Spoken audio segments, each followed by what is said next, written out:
All right, Tuesday morning, workouts in the books. Getting ready to get the day started. So we're a couple points shy of that 3386 level in the S&P, which is the all-time high we hit back on February 19th.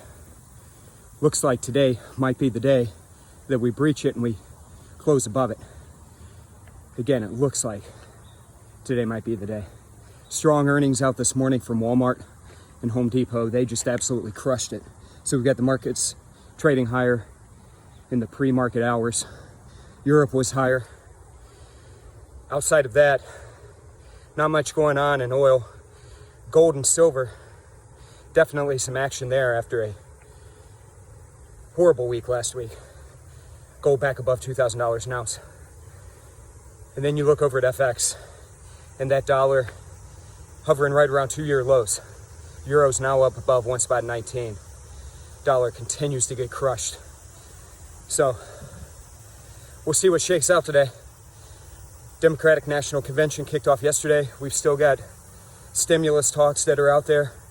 Not making much headway on that front. A lot can happen.